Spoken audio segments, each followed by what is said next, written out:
Hello, viewers. I'm Simon Preston, and welcome back to Reggae Boyz commentary. Thank you so much for tuning in to another video on this channel. I'm Simon Preston.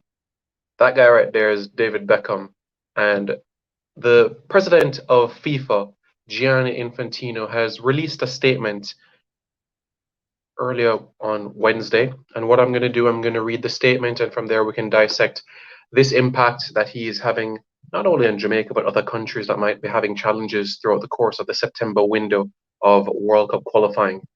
So the statement says, "We have faced global problems together in the past and must continue to do so in the future. The release of players in the upcoming international windows is a matter of great urgency and importance.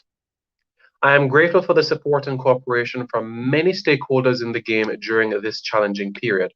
I am calling on a show of solidarity from every member association, every league, and every club to do what is both right and fair for the global game. Many of the best players in the world compete in leagues in England and Spain, and we believe these countries also share the responsibility to preserve and protect the sporting integrity of competitors around the world.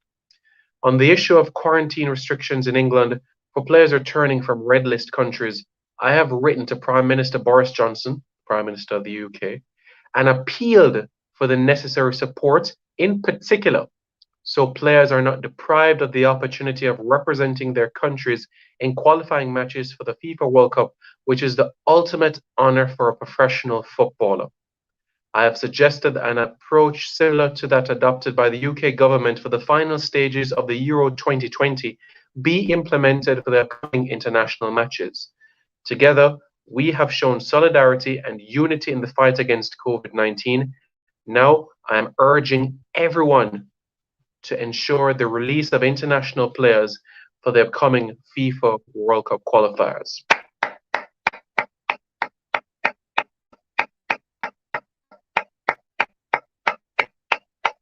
Now that is exactly what we needed. That is exactly what we requested. And that man right there is a leader.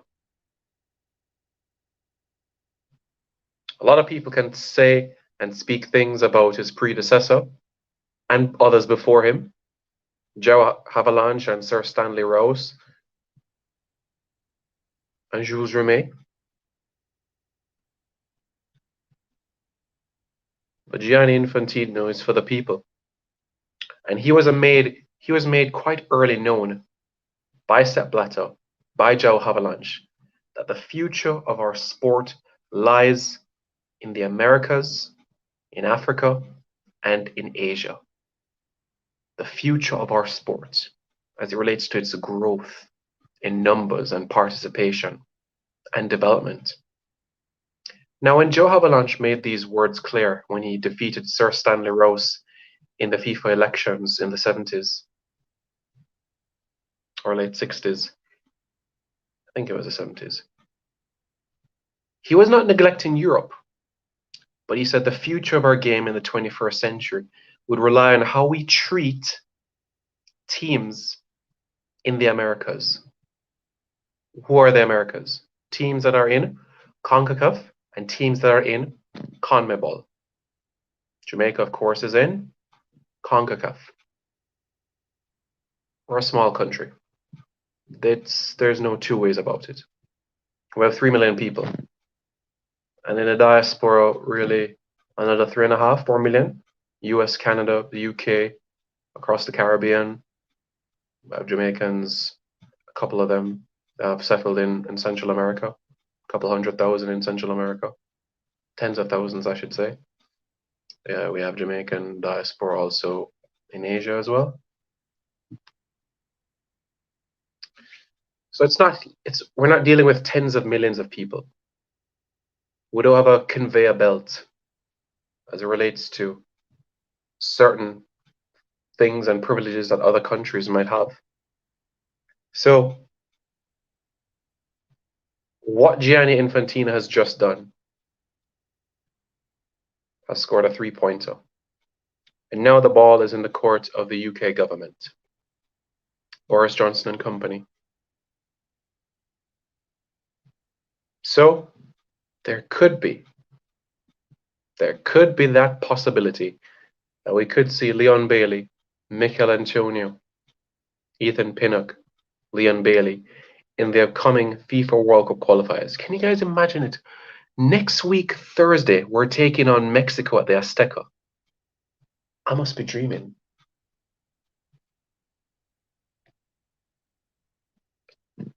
We're facing Mexico at the Azteca next week, Thursday. Just let that sink in for a moment, yeah? Just let that sink in. This is exactly the sort of announcement that we need.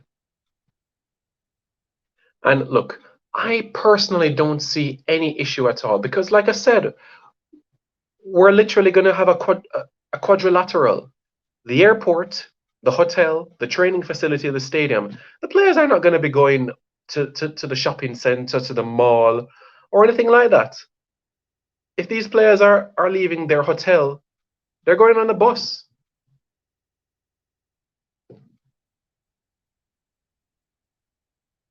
Not only in Mexico, but in Costa Rica as well. When they're in Jamaica, I even doubt when they're here for the Panama game that they'll get the opportunity to leave the Pegasus. If they do, they're probably just going around the corner to get something to eat, but that won't be necessary because food will be at the hotel.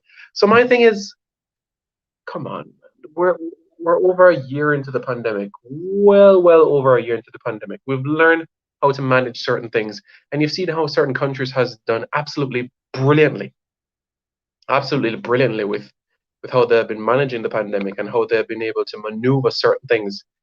I absolutely don't see any issue with a player returning from a red list country into the UK, especially one that is vaccinated, to serve a 3-day period of quarantine. I don't think that is being mild. I think that is fair. If somebody is not vaccinated, a week, fine. But 10 days? I don't know. For me, I just don't agree with it really. So that's my take on the matter. That's personally how I view proceedings. Well, the question is, Reggae Boyz fans, how do you welcome this sort of news? Is this something that you embrace? Are you still a little bit, not necessarily on the fence about it, but are you still anxious about what lies ahead? How do you process it? How do you process this current scenario? Well, I implore you to give it some thought. And after you've given it some thought, let me know your thoughts in the comments below. And don't forget to subscribe to Reggae Boyz Commentary.